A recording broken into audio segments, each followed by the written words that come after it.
Aprender de otros e intercambiar puntos de vista nos ayuda a descubrir, a compartir, a construir, porque existen diálogos que inspiran, transforman y trascienden. Saber que no solo somos nuestra propia historia, sino que también somos aquellas historias que conocemos de los demás, es una forma de evolucionar. Contar historias que dejen huella en tu corazón es la razón de este espacio de reflexión. Aquí podrás conectar con tu esencia, despertar tu creatividad, descubrir que no hay límites. ¿Hasta dónde llegarías si te inspiraras un poco más?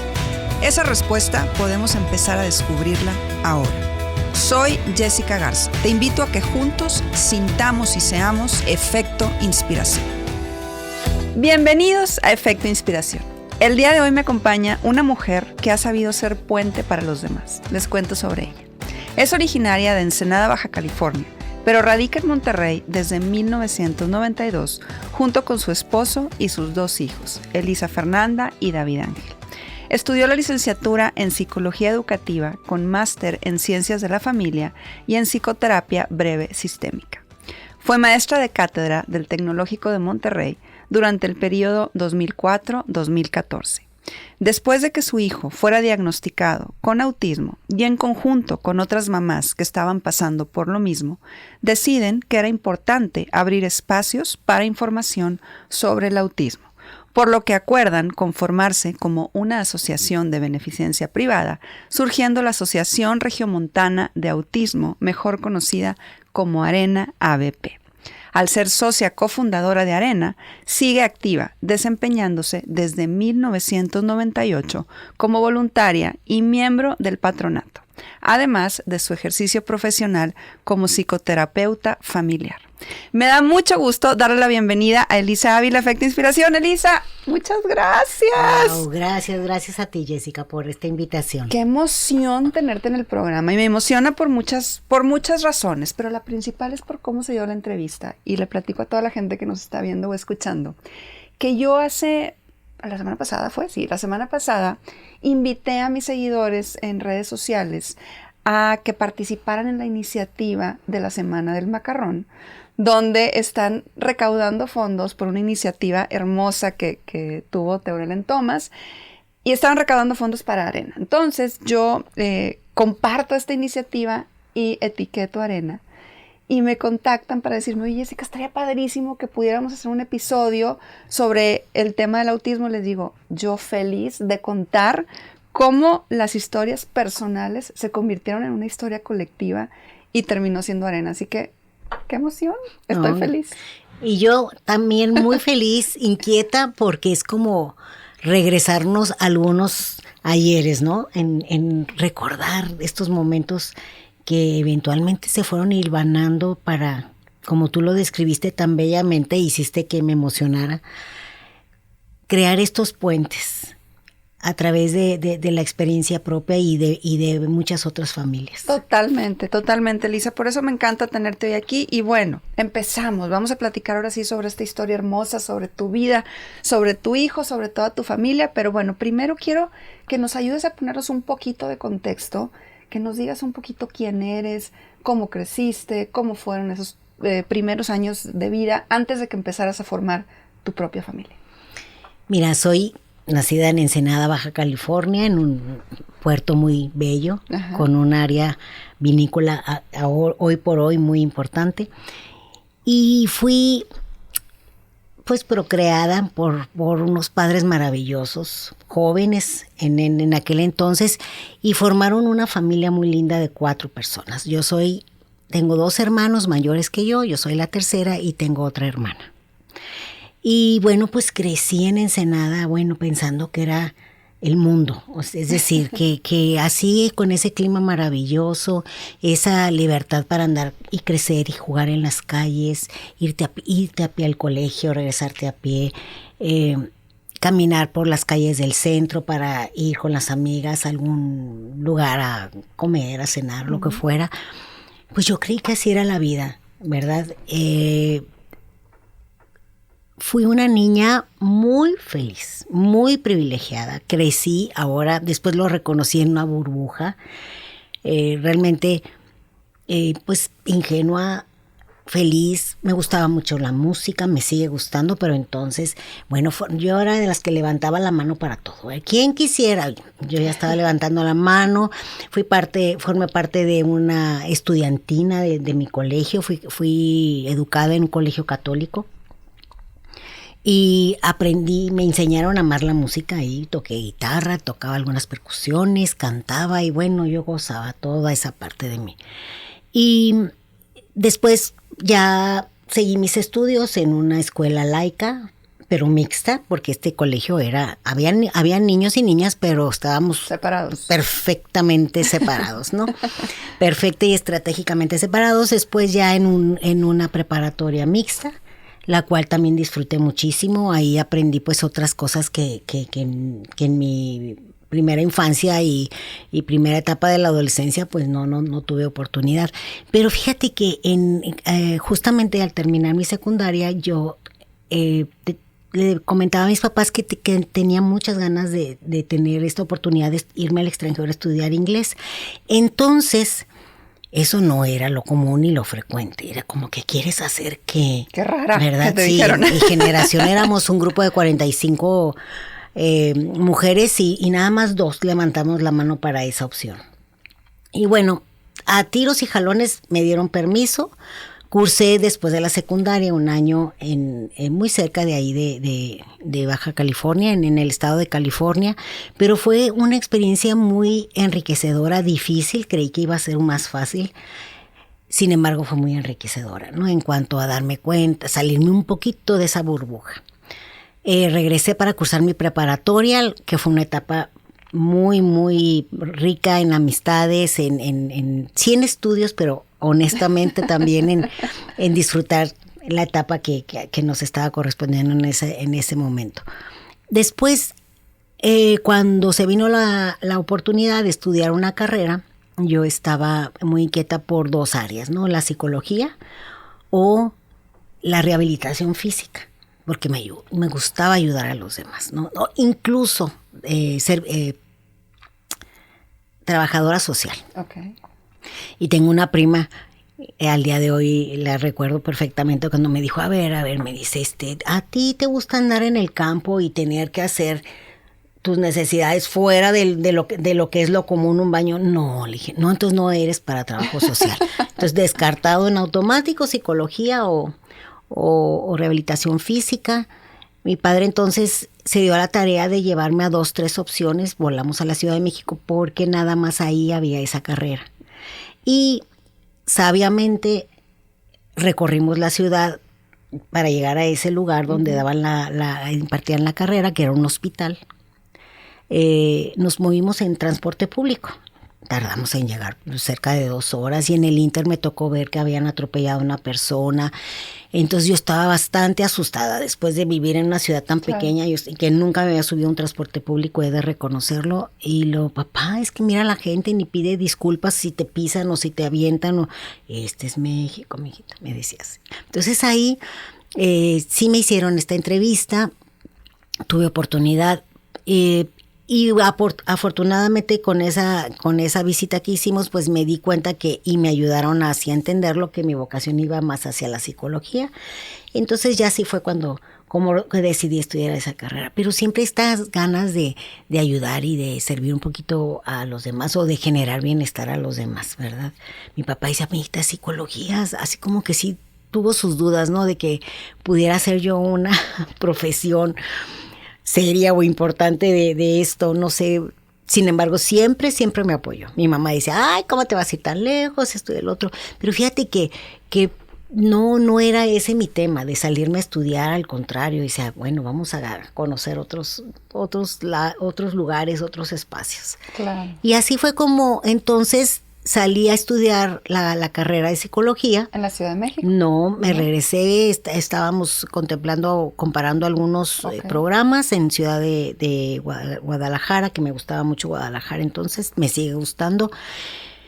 Y en Tijuana se estaba abriendo una universidad privada, ya tenía esta carrera y tenía un programa muy, muy actualizado. Y en aquel entonces, que no había internet, la Universidad de La Joya, y que pues realmente era una universidad, estando en California, en La Joya, California, muy accesible a la frontera. Claro. Entonces no había esas complicaciones que hoy por hoy se dan para cruzar la frontera, ¿verdad? Era casi, no libre acceso, pero era sumamente ágil. Entonces, eso para mí fue muy atractivo, que esta Universidad de La Joya tenía la mejor biblioteca en cuanto a psicología, investigación y psicología. Entonces, para mí eso fue clave para quedarme en la ciudad de Tijuana a estudiar la carrera. ¡Qué padre! Y desde ahí ya no regresé a mi tierra. Ya no, luego te atrapó el amor. Luego me atrapó el amor. Allá conocí a mi esposo regiomontano, lo conocí allá trabajando ya los dos ahí en esa universidad. Yo terminando la carrera, nos quedamos un equipo de compañeras psicólogas, ahora muy amigas mías también, aperturando el primer centro de orientación educativa y vocacional en esa universidad. Wow. Y estuvimos ahí unos 3-4 años hasta que yo fui cambiando un poquito de giro en mi trabajo.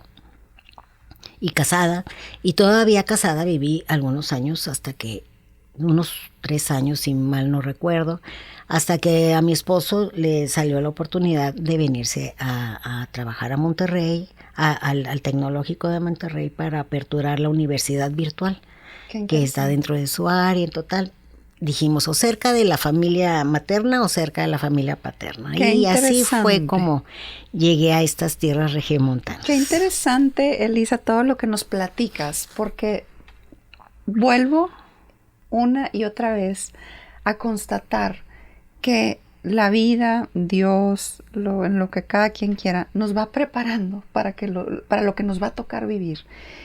Y me parece increíble cómo en tu caso, yo lo veo muy claro. O sea, esa parte que tenías de querer ayudar, esa parte de estudiar psicología, esa parte de querer como tender esos puentes, iba a ser algo importantísimo que me imagino jamás te imaginaste ibas a poder utilizar dentro de tu familia de una manera tan puntual y después volviéndose tu historia personal, como ya lo dije, una historia colectiva para luego resultar en arena. Pero bueno, ahorita llegaremos a eso. ¿Qué pasa ya cuando llegan a Monterrey? Tienes tus hijos aquí. Cuéntanos un poquito de cuando nace tu hija Elisa y sobre todo cuando nace también tu hijo David, que es quien... Mi hija Elisa alcanza a nacer en Baja California. Okay. Me la traigo de 2 meses bebita, de nacida, okay. bebita. Veníamos las dos llore y llore en el avión. Aquí entre nos. Sí, pobrecita, yo creo que ella por temas de oído y yo por, bueno, ¿qué te digo? A pesar de que me entusiasmaba mucho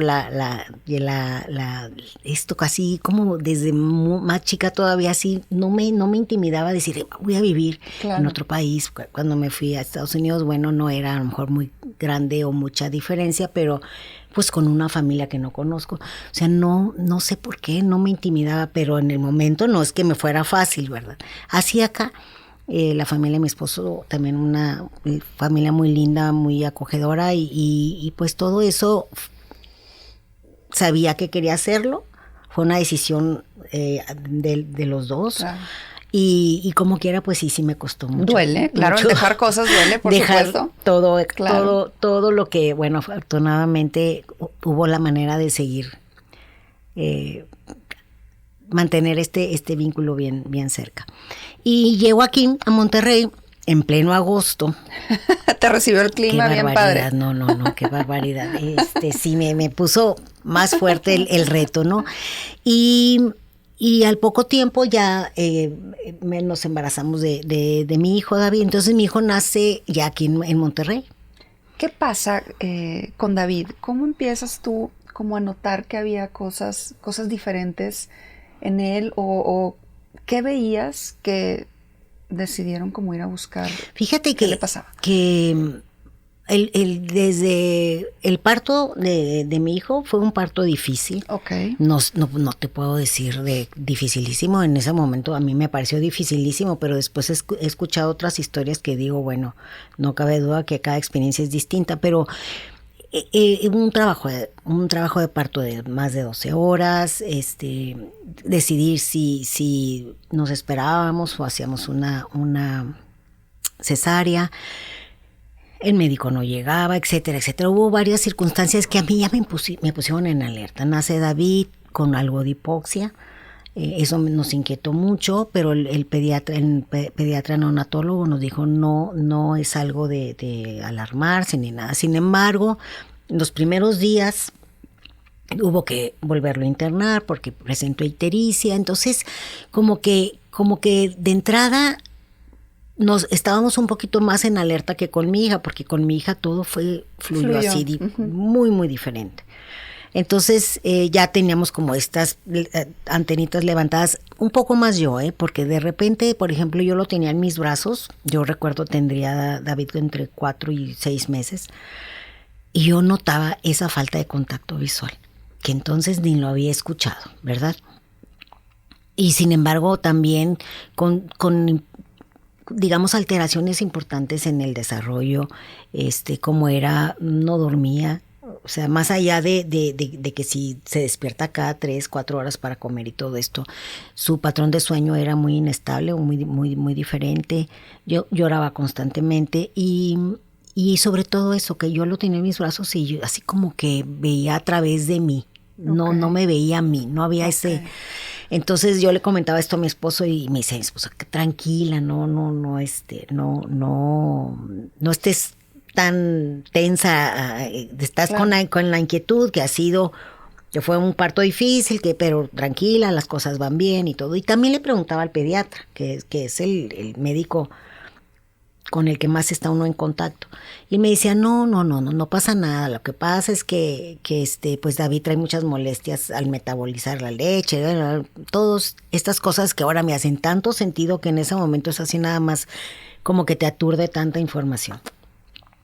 Eventualmente observamos que su desarrollo motor iba de acuerdo a la edad, de que levantaba su cuellito, su espaldita, se sentaba y todo esto, pero sí seguía este llanto constante, sobre todo ante sonidos, voces fuertes. Mi esposo y la familia de mi esposo tienen voz muy, muy fuerte, entonces a veces iban a la visita o andábamos en casa de mis suegros, por ejemplo, y lloraba mucho, ¿verdad?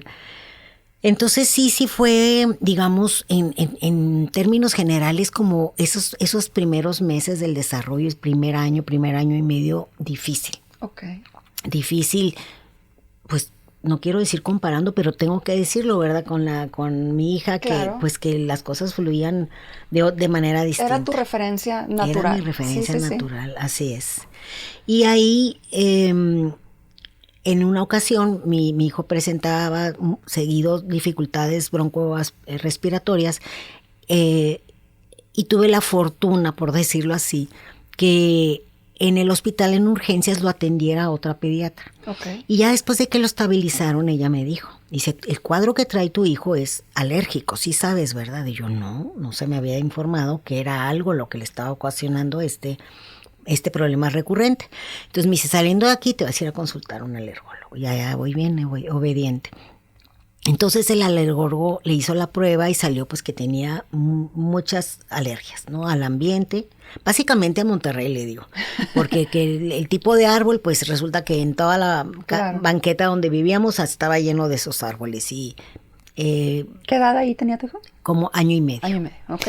Y el tratamiento, que fueron sus inyecciones, realmente sí empezó a haber cambios en él, en su salud, sobre todo en su salud. Okay. Y veíamos pues que lloraba menos, que empezaba como a aprender un poquito más. Entonces yo le retiré todos los alimentos, entre alimentos y las vacunas, pues sí empezamos a ver cambios. Cambios, digamos, un poquito más en su comportamiento más tranquilo. Okay. ¿Sí? Eventualmente persistía el tema de que parecía de repente sordo, porque atendía a sonidos, pues, digamos, a sonidos muy nítidos, como podía ser un cierto tipo de voz en una caricatura, y sin embargo a veces le decíamos por su nombre, oye David, y no volteaba, o había sonidos muy fuertes y a los cuales no respondía, o sí respondía, por ejemplo, al sonido de la licuadora, ¿no? Entonces todo eso nos desconcertaba mucho. Entonces lo fuimos nos dijo el pediatra, no, pues vayan a hacer una valoración. ¿Ya tu esposo también veía esas cosas? Ya, okay. Sobre todo el retraso en el lenguaje. Okay. Sobre todo es el retraso en el lenguaje. Y pues salió que todo estaba bien con su audición. Y yo ahí fue cuando dije, híjole, esto va a ser una situación, un problema más serio de lo que nos imaginamos, ¿verdad? Si no es cuestión auditiva, entonces, ¿qué está pasando en su desarrollo que está presentando todos estos síntomas? Llegó a caminar de puntas, por ejemplo, un tiempo, caminó de puntitas así. Digo, lo menciono porque después pues entendimos que es uno de los síntomas de los más frecuentes. Okay. No toleraba cierta ropa, siempre quería usar la misma, y si era frío o calor, nada más quería un solo tipo de zapato. Y estas situaciones que son bastante comunes en esa etapa del desarrollo. Entonces, sería como a los 2 años y medio que lo llevamos ya con un neurólogo pediatra. ¿Alguien te recomendó que fueras con...? Mira, ya no me acuerdo. Okay. Seguramente alguien me dijo, híjole, de verdad que ya no recuerdo por qué fuimos con este doctor. Okay. Y llegamos y David, bueno, haz de cuenta que lo estábamos metiendo no sé dónde. Ahora entiendo que fue los estímulos, yo creo que es el olfato o visuales que lo alteraron tanto, pero no hizo otra cosa más que llorar durante esos 40 minutos. Yo creo que duró la sesión. El doctor nos hizo varias preguntas y al final pues ya nos dijo que él sospechaba que David tenía autismo. Entonces, te estoy hablando hace como 25 años, la forma en que se hacía referencia al autismo era desde un PDD, que es una forma de resumir una condición de desarrollo de retraso en el desarrollo, solo que en inglés, o retraso o rasgos autistas, usaban 3-4 formas para hacer alusión al autismo. Y bueno, pues mi esposo y yo nos quedamos helados, ¿no? Y luego nos quedamos helados más con el pronóstico, ¿no? Entonces dice, muy probablemente su hijo no pueda hablar, no puede ir a la escuela regular. Y bueno, lo importante es que lo lleven a terapia, a que le ayuden con su comportamiento y bla, bla. Pues, no sé, a lo mejor nos dijo más cosas, pero en ese momento, así como salen las películas que se queda la persona y escucha la voz con cierto eco. Cuando veo esas escenas en las películas digo, exactamente, esa es la sensación en ese momento. Elisa, todo esto que nos platicas, digo, tu hijo hoy tiene 28 años, o sea, todo esto que nos platicas fue en un momento donde todavía no estaba tan, pues como que no había tanta información como hay ahora. No había. Y no había internet. Además.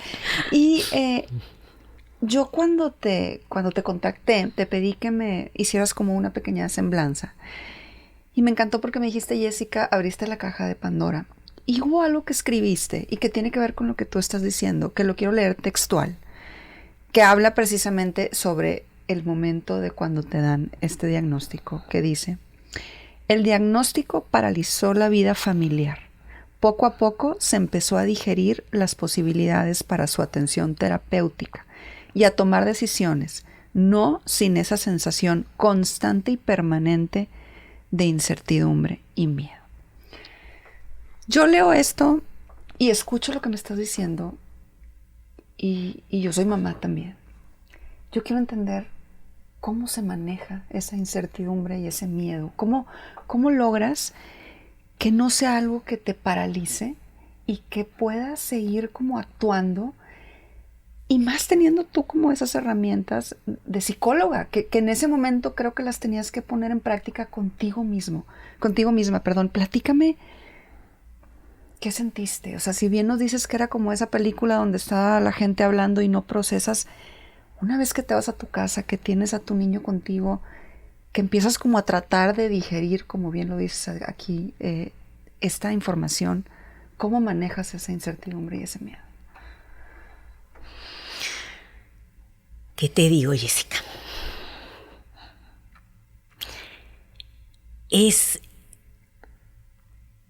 Primeramente, ni me acordaba que era psicóloga, ¿sí? Mi práctica en psicología había sido totalmente en otra área, no en la parte de psicoterapia digamos, no, en ese momento esa parte estaba apagada en mi vida, pero sí la de una mamá, pues, novata, 100% novata. Mi otra hija apenas tenía un año y medio de nacida. Se llevan 1 año, 2 semanas. ¿Y tú qué edad tenías, Elisa? Yo tenía entonces 31 años. Ok. Y realmente mi esposo y yo vivimos procesos muy distintos, ¿verdad? Yo decía, yo lloré mucho y de repente todavía, yo lo digo porque a veces creemos los papás, las mamás y los papás que no se vale llorar. Y yo les digo, bueno, ¿cómo fui procesando esto? Pues el llanto me ayudó, ¿sí? El llanto me ayudó en su momento como un desfogue, ¿verdad? Hay una energía acumulada, cada emoción acumula energía y es importante que pues desfoguemos eso. Y no recuerdo cuál fue el primer texto que leí sobre qué era el autismo. Creo que un libro que conservaba yo de la carrera, fíjate. Pero la definición que venía ahí también era una definición muy escueta, muy pobre. Y empezamos pues a lo mejor fuimos a alguna librería, buscamos algún libro, luego mi esposo estando en la universidad pues empezó a imprimir información que encontraba y llegaba a la casa y me traía así unos cerros de hojas para que yo leyera. Yo le digo, ayúdame tú, le digo, yo no, realmente empezar a leer lo que implica, aunque lo estés leyendo en tu idioma, realmente a veces cuesta mucho trabajo entender de qué se trata, ¿sí? Y bueno, ¿y cómo le hice? Pues en el día a día. Supongo que sí fuimos con estas 2 referencias que nos dio el neurólogo. Hicimos cita, fuimos a escuchar a una y fuimos a escuchar a la otra psicóloga que trabajaban con niños con retraso en el desarrollo. Realmente poco se hablaba del autismo como tal.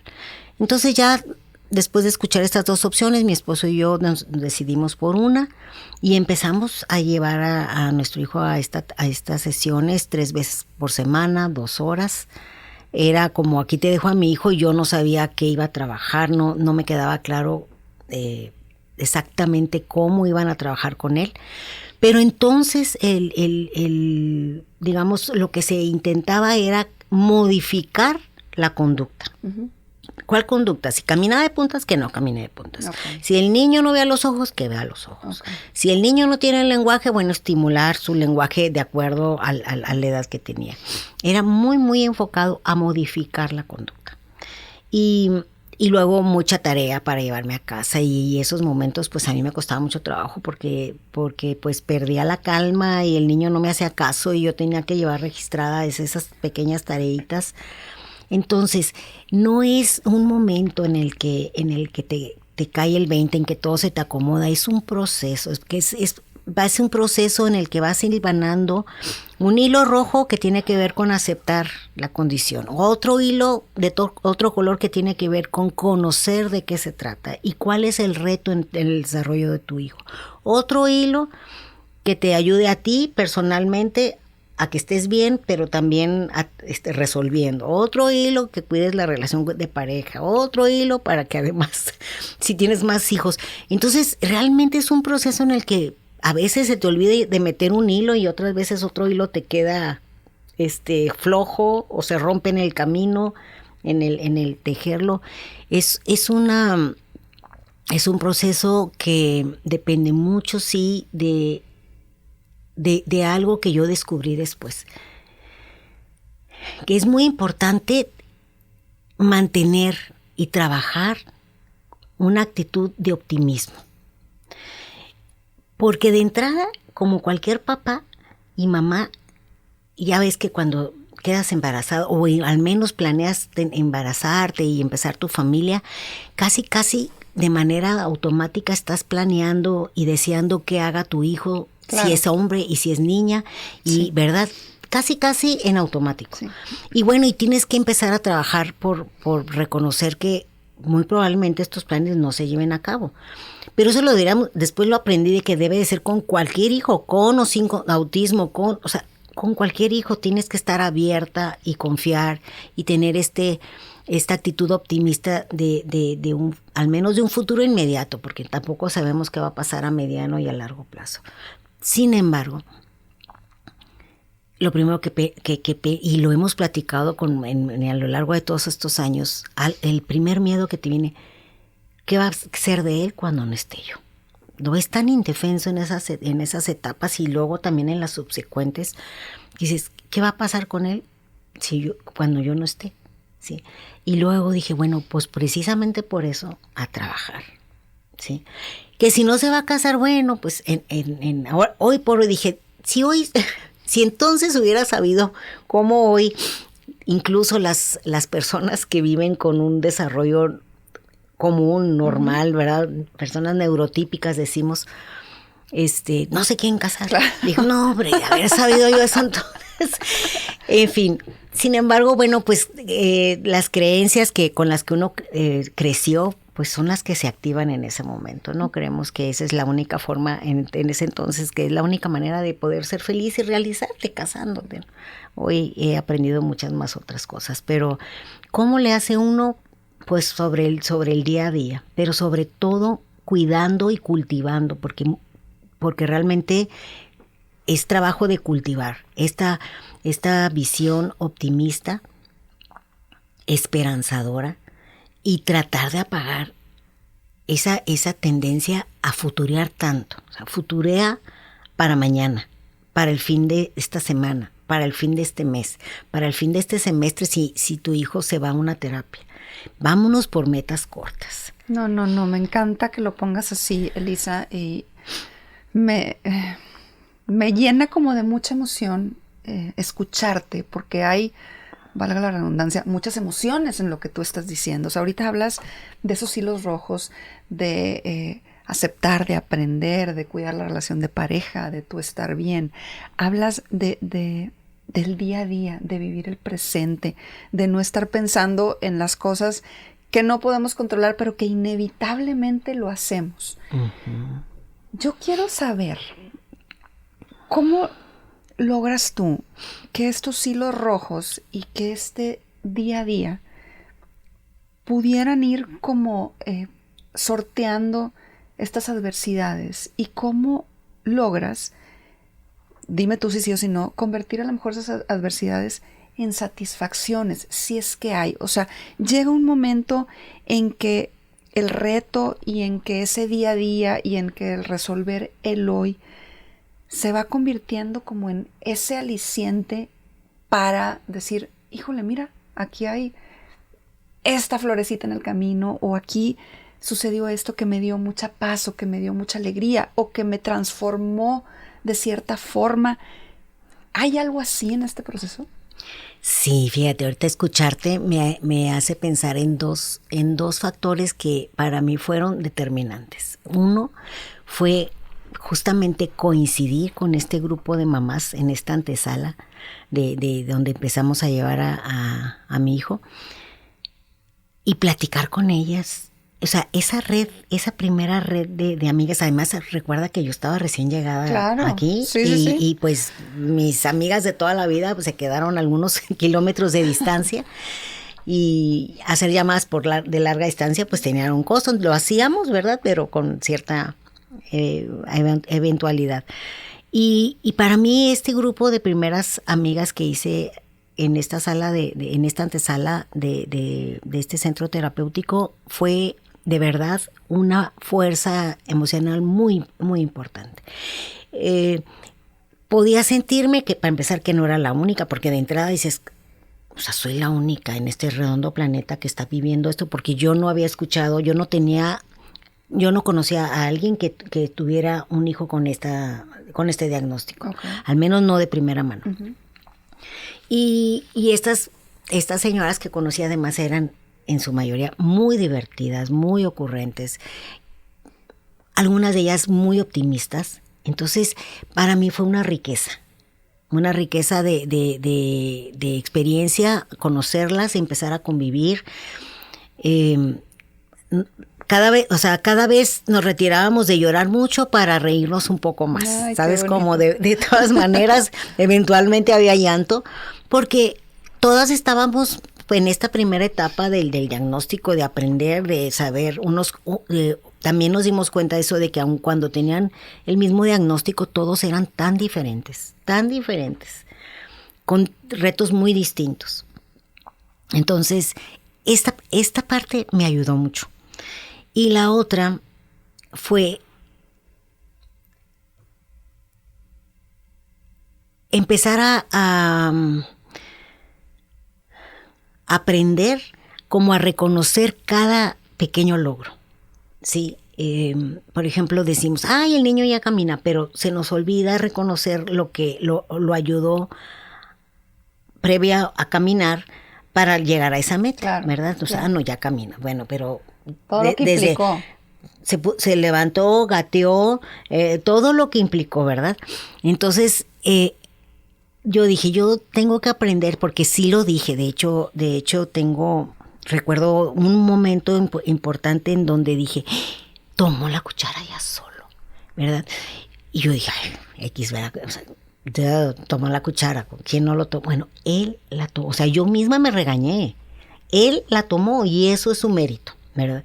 Entonces yo tenía mi cámara de fotos, en aquel entonces, una cámara así, bien a la mano, muy a la mano, porque yo dije, yo me voy a encargar, en aras de construir, de fortalecer este optimismo, de tomar foto de los buenos momentos. Ay.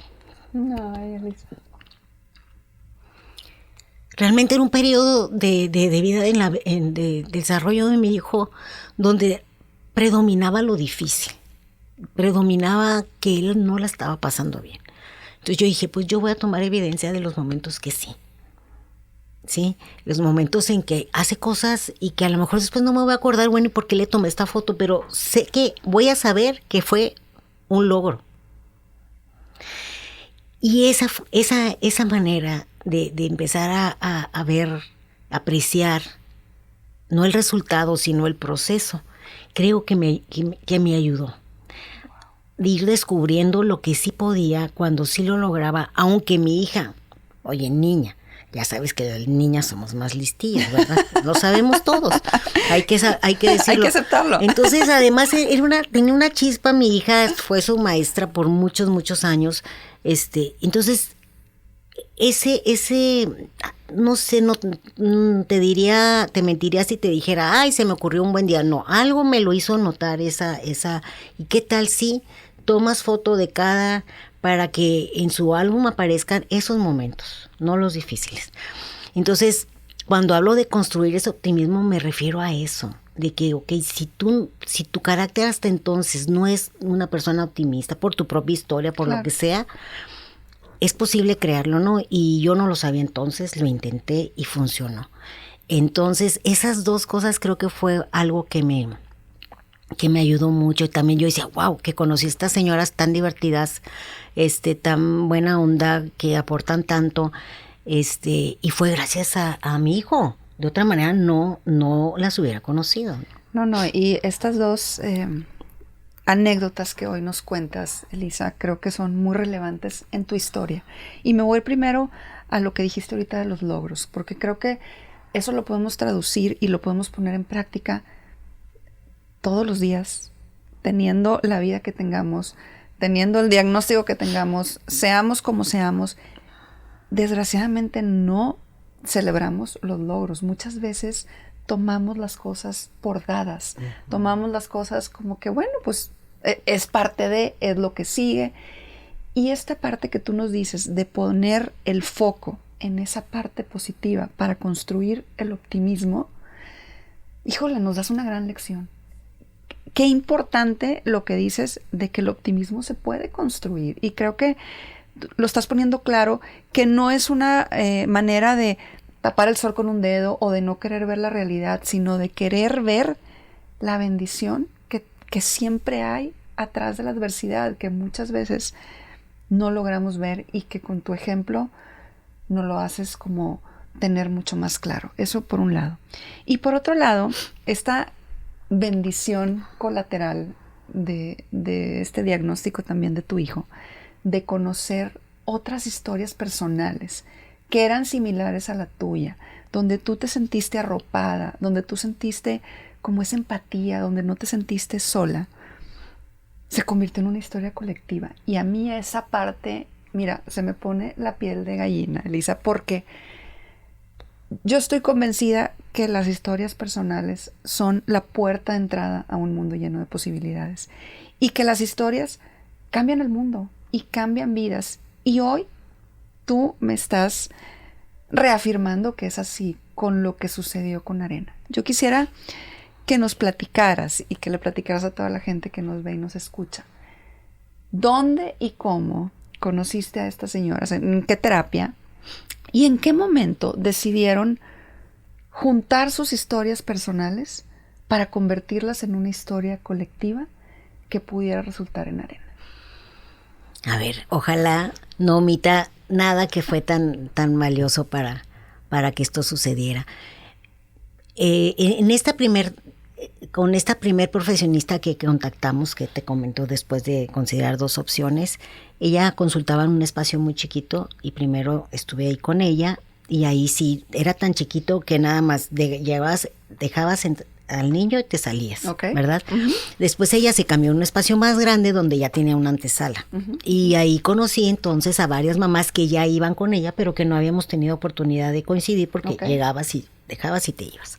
Y en esa antesala éramos 4 o 5 en un momento y luego ya se fueron sumando un poquito más, pero nos poníamos a platicar y la directora pues salía a decirnos, saben que no se pueden quedar aquí porque hacen mucho ruido. Váyanse. Nos empezamos a ir a un café que teníamos ahí muy a la mano, porque las terapias de los hijos duraban 2 horas, okay, eran 2 horas maravillosas, ¿no?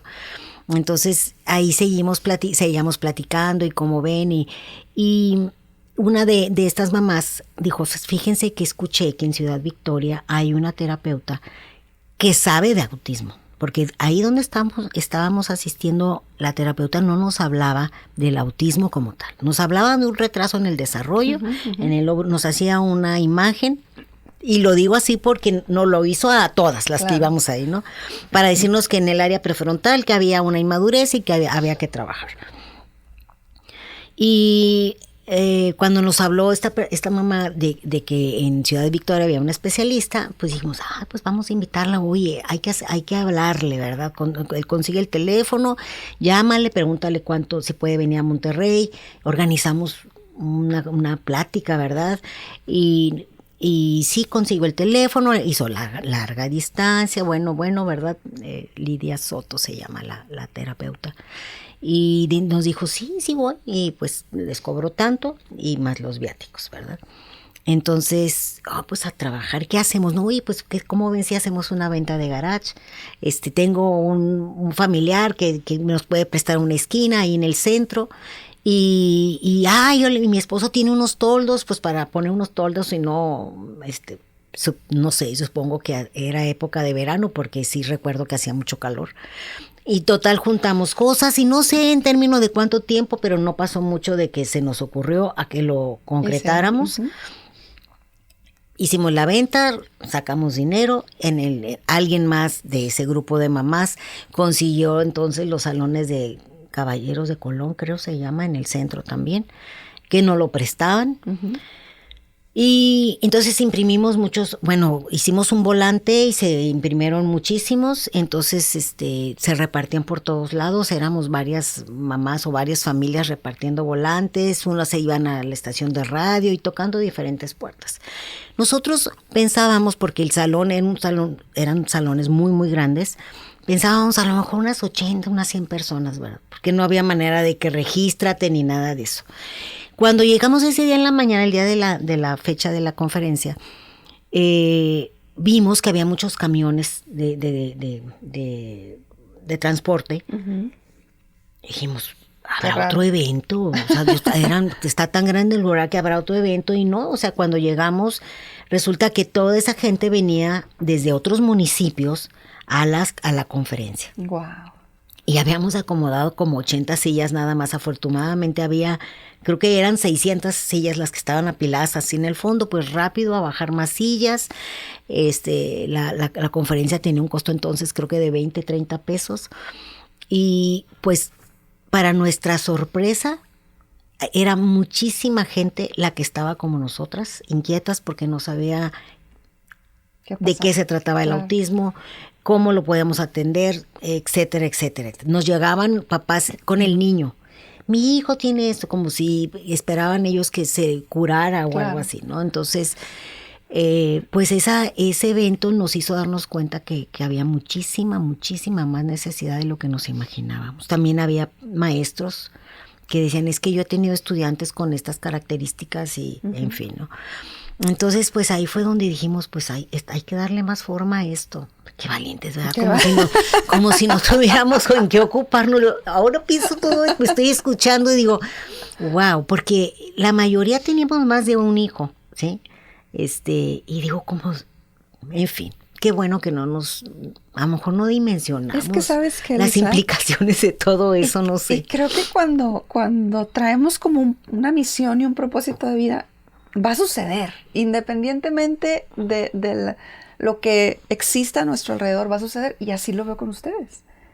Que definitivamente qué valentía tan grande, pero dijeron que sí a esa misión de vida y dijeron que sí a poder sacar esa historia personal y convertirla en una historia colectiva otra vez. Creo que esa es la magia de lo que es hoy Arena, es la magia de lo que hoy ustedes han fomentado sobre el tema de la inclusión, sobre el tema de entender un poco más, y que si una mamá el día de hoy tiene un diagnóstico como el de ustedes, pues como acortarles un poquito el camino, ¿no? Yo quiero hoy saber dos cosas. Primero, para cerrar y con el tema de Arena, ¿qué significa para ti Arena? Y segundo, ¿qué significa para ti ser mamá de David? O sea, ¿qué te ha dado él? ¿Cómo es su vida hoy a sus 28 años?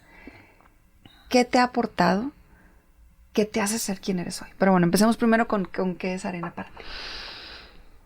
¿Qué es Arena para mí? Es el logro resultado de la sinergia de mucha gente, Jessica. De verdad que a lo largo de estos casi 24 años, donde hoy por hoy Arena atiende a 300 niños con el diagnóstico y sus familias, y estamos por abrir el tercer centro. ¿Son terapias? Arena es una institución especializada en la atención integral del autismo. Okay. ¿Y por qué digo integral? Porque nosotros, estas familias que iniciamos, llevábamos a diferentes lugares a nuestros hijos, dado que necesitaban diferente tipo de ayuda, ¿no? Claro, ok. Unas relacionadas con el comportamiento, otras relacionadas con el lenguaje, otras relacionadas con el tema de integración sensorial, y así, y otras relacionadas con la parte de la salud física, que también en algunos casos está muy vulnerada por el autismo. Entonces, así vivíamos. Entonces decíamos, ¿cómo le va a hacer la gente que realmente tiene condiciones sociales y económicas aún más delicadas, ¿no? Claro. Entonces, decíamos, Arena empezó sus 5 primeros años, éramos una comunidad de familias, ¿sí? Que aprendíamos unas de las otras, una red muy, muy bonita, y que trabajábamos juntas para recabar este dinero, estos recursos económicos para organizar congresitos, seminarios, talleres, lo que sea que podíamos acercar a la comunidad, okay. ¿Sí? Y ya con ese dinero nos empezamos a dar cuenta que ya podíamos ayudar a familias de escasos recursos, becando a la familia para que llevaran a algún lugar a que recibieran la terapia. Okay. Y no pasó mucho tiempo en que se decidió que íbamos nosotros a abrir este primer espacio de atención, contratando a una psicóloga que se fue especializando en atención del autismo, y así empezó el primer centro de Arena. Pero esto sucedió como al año 5 de que nos conformamos. Y pues poco a poco fue creciendo, nos fuimos viendo en la necesidad de rentar espacios cada vez más grandes porque la demanda era muy grande, enorme. Sí, la lista de espera y lista de espera. Bueno, hasta que nos dimos la oportunidad de ya comprar unas instalaciones, te estoy hablando de esto de apenas hace 7, 8 años, hacer una campaña financiera para poder adquirir unas instalaciones propias que nos permitieran atender hasta, decíamos, 250 niños. No, esa meta se cumplió en menos de 6 meses. Wow.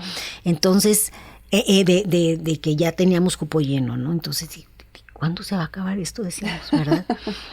Eventualmente abrimos el centro Apodaca y ahora estamos esperando poder abrir para este año el centro Santa Catarina.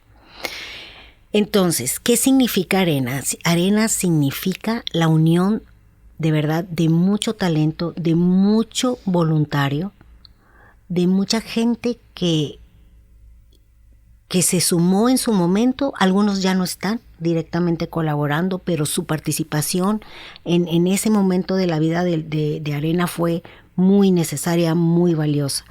Y en el camino se fue sumando otra gente. Entonces, Arena es posible gracias. Sus 4 pilares son su voluntariado, sus colaboradores, que son los terapeutas y los colaboradores administrativos, todos viven con mucha pasión lo que hacen, los benefactores y las familias. Eso es Arena. Y Arena no sería lo que es ahora sin esos 4 pilares. Y me queda claro que lo que hacen es definitivamente cambiar vidas. Lo que hacen es ser como, otra vez, ese puente para poder pasar como a una realidad pues más amable y para poder vivir como un día a día donde se puedan celebrar esos logros de los que tú hablabas. Ahorita que dices esto, recuerdo un día que estábamos en el centro que está en Guadalupe, que es un centro, solía ser una escuela, entonces la instalación es muy bonita y se ha ido, además de la energía que se vive ahí adentro.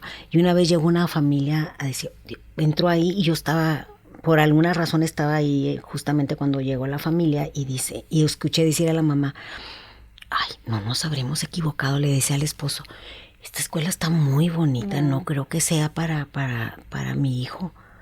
No nos habremos equivocado. Y luego ya le dije, disculpe, es que nos mandaron aquí porque mi hijo parece que tiene autismo y venimos a que le hagan una valoración. Sí, aquí es. Wow, se emocionó tanto. O sea, imagínate desde dónde empiezan a veces las familias a trabajar, ¿verdad? Mi voluntariado por muchos años fue directamente con las familias, dado que mi profesión era psicóloga, ¿verdad? Ya que yo también maduré lo mío propio un poquito más, porque nunca termina uno.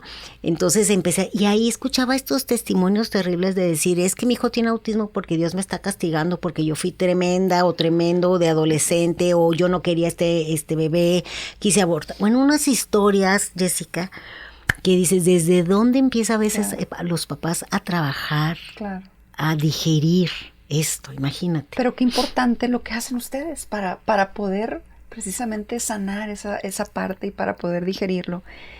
Y todo esto, Elisa, es culpa de tu hijo. Sí. Todo esto se lo debemos a David. Alguna vez me lo dijo él. Cuéntame cómo es su vida hoy. O sea, han pasado ya 28 años y tú eres otra persona también, me imagino que tu hija, tu esposo, o sea, toda la familia, quiero pensar que cambió. Pero yo quiero saber la mamá. O sea, la mamá de David, ¿qué siente de ser mamá de David? Ay, ¿Cómo es su vida hoy? ¿Qué ves en él? ¿Qué le dices? ¿Qué le agradeces? Platícanos un poco de esa parte que bueno, él es el culpable de todo esto que está sucediendo. Ay, David, mi hijo es un tipazo. Hoy por hoy, David es un joven adulto de 28 años y él, cuando en esta primera etapa que yo te platicaba, él no tenía lenguaje. Okay. Y gracias a que no tenía lenguaje fue que nos movimos más rápido. Okay. Y desarrolló su lenguaje a los 5 años, su lenguaje expresivo. Y al día de hoy, él habla perfectamente, se comunica perfectamente, pero siempre notas un patrón de comunicación distinto, porque no tiene que ver con con el habla, sino cómo piensa, ¿verdad? Y aprendió inglés, pero hoy lo digo fácil, el proceso es otra historia, ¿no? El proceso siempre estuvo en la escuela regular. Algún especialista que yo tuve oportunidad de consultar en aquel entonces en Estados Unidos, a mí me dio mucha luz, porque yo en ese entonces a mi esposo y a mí nos llegaba información de que terapia de delfines, terapia de caballos, terapia del lenguaje, o sea, no nos daba la vida. Y decía, no tiene que haber algo que deba ser, digamos, el canal principal para después ir viendo qué más acercarle, ¿no? Y consultar con esta terapeuta me dio mucha luz, porque ella me dijo, tienes que ir observando sí su desarrollo y atendiendo sí su desarrollo, pero dentro de un entorno familiar. Entonces tienes que ir cuidando sí su desarrollo, pero también el desarrollo de tu hija, pero también tu bienestar y también el de tu esposo. Y yo dije, ay, sí, cómo no. Chino, o sea, claro. En ese momento yo dormía y despertaba y mi pensamiento era David, realmente, porque veía que él la pasaba muy mal. Al día de hoy, tengo que reconocerte que hubo momentos en que yo decía, con que termine la primaria, primero dije, ¿verdad? Porque tenía muchos retos académicos, de aprendizaje. Con todo y que él iba avanzando en sus terapias y todo, siempre tuvo muchos retos. Por la forma tradicional, ahora lo entiendo, de la escuela regular, ¿verdad? Y también en la parte de socialización, también iba teniendo muchos retos. Este es una gran área de oportunidad cuando el autismo se vive con la condición del autismo, ¿no? El área de la socialización, por la dificultad que tienen para interpretar tanta señal en la hora de la interacción social, ¿no?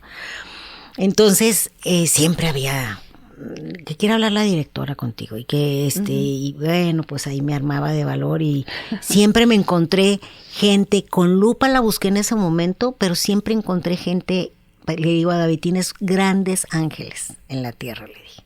Y ahí tengo las fotos de esas maestras que me decían, mira, no sé cómo, pero si tú me ayudas, yo te ayudo.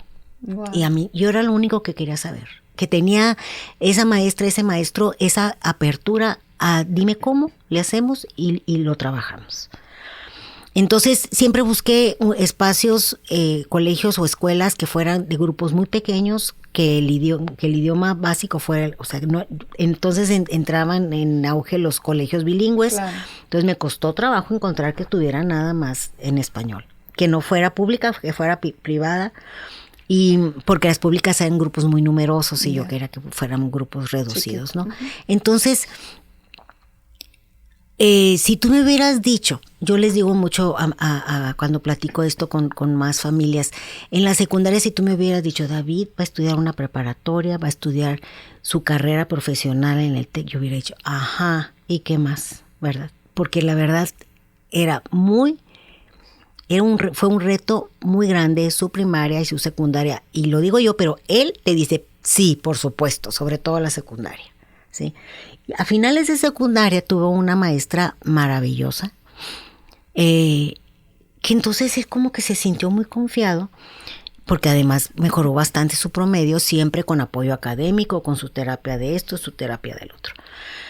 Y me dijo, mamá, quiero entrar a la prepa del TEC, y yo, no puede ser. O sea, yo ya sentía, y dije, yo ya terminando su secundaria, teniendo su certificado de secundaria, ya va a poder tener un trabajo, vamos a ver en qué, pero yo, ¿cómo, hijo? Es que si entras a esa prepa, pues tienes que tomar un curso para hacer un examen de admisión, pues lo tomo.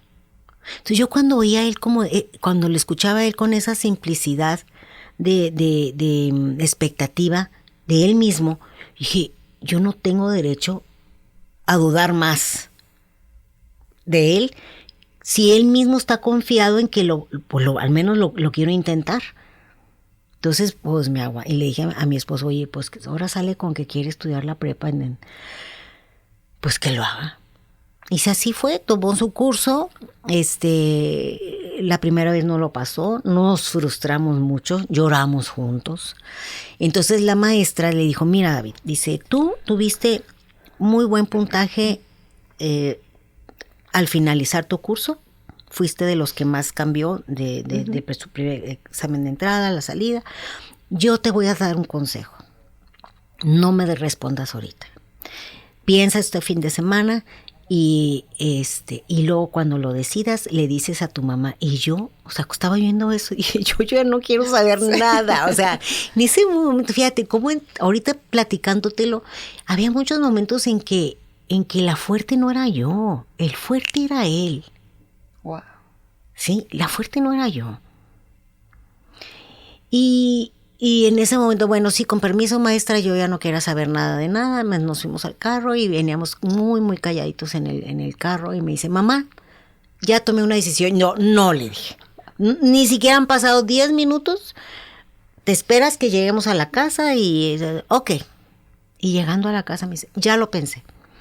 Sí lo voy a volver a presentar, pero con una condición. Hasta condición. Con una condición. Me dice, que tú me ayudes a estudiar. Y yo, porque había estado yendo con una maestra.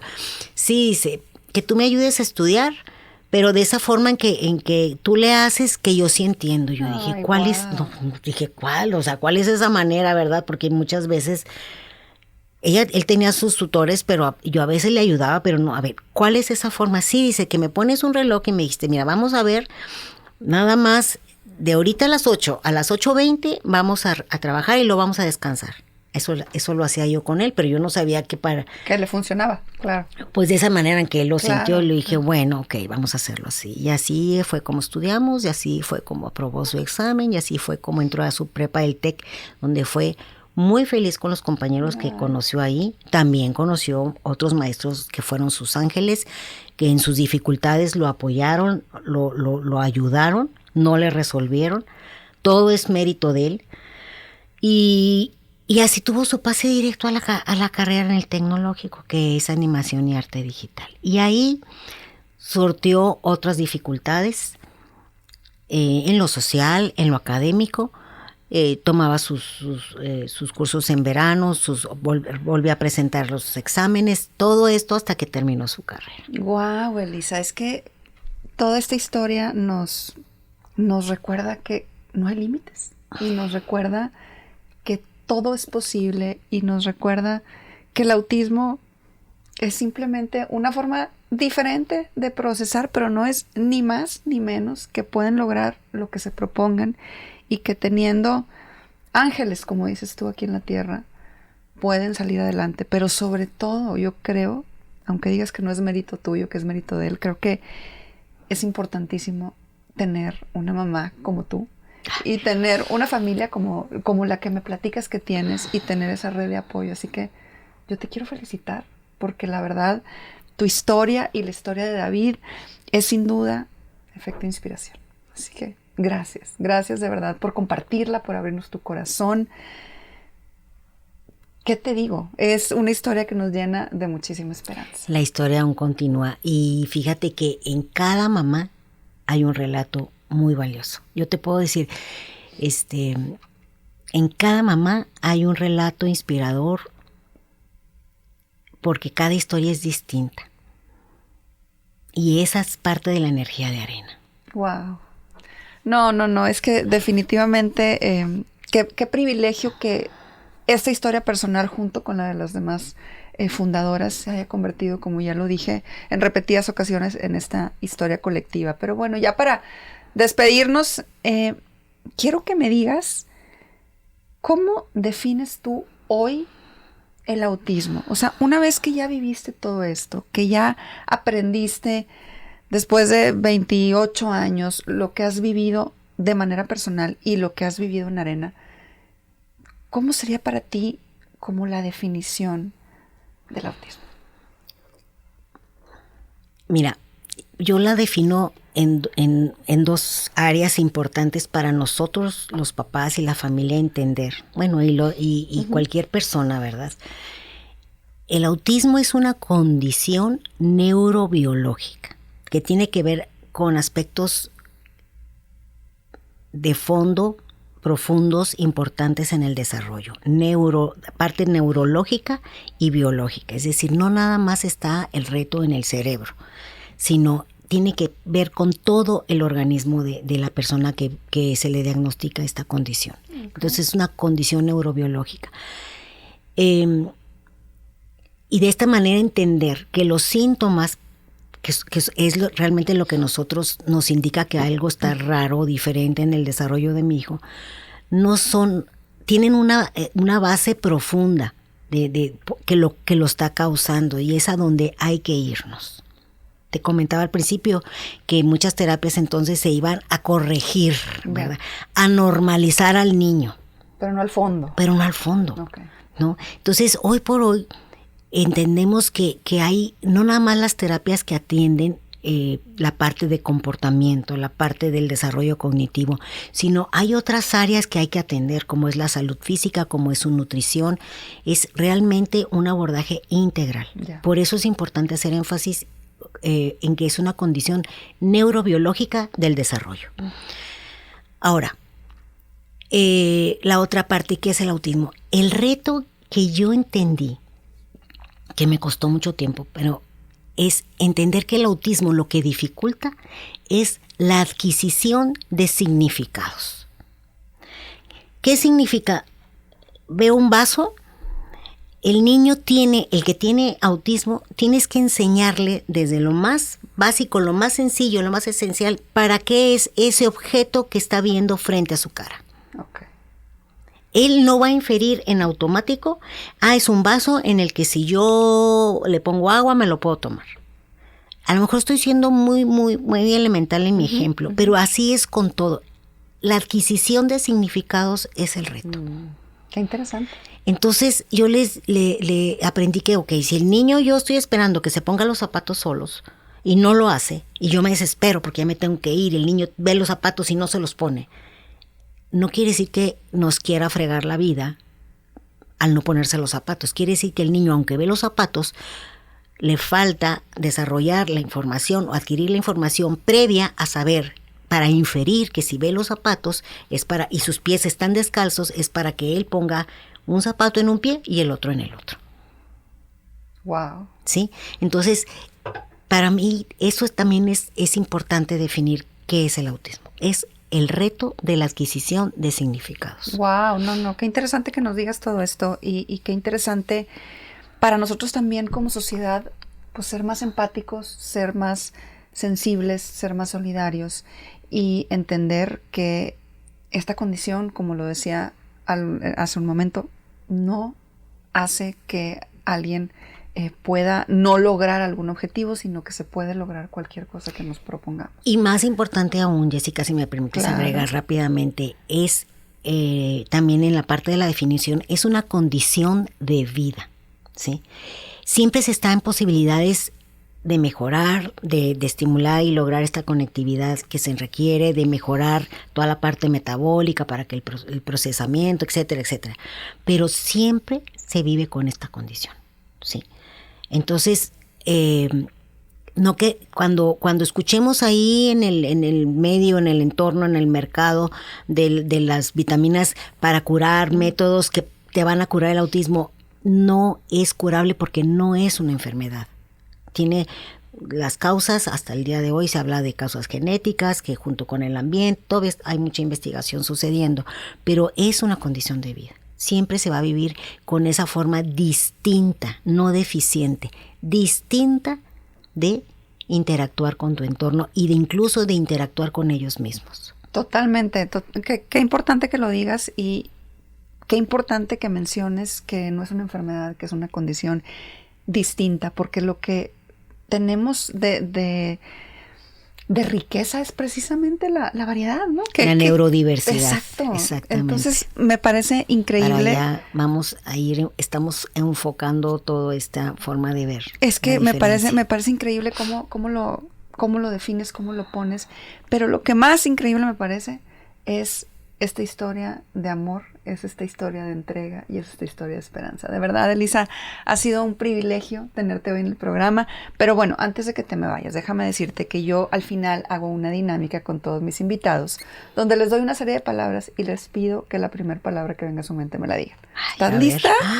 Yo Ya había visto estos ejercicios en otros programas, pero nunca me preparé para uno. A ver. Qué bueno, para que salga más espontáneo. Empezamos. Amor. Familia. Autismo. Condición de vida. Paciencia. Muy necesaria. Esperanza. Enfoque de vida. Adversidad.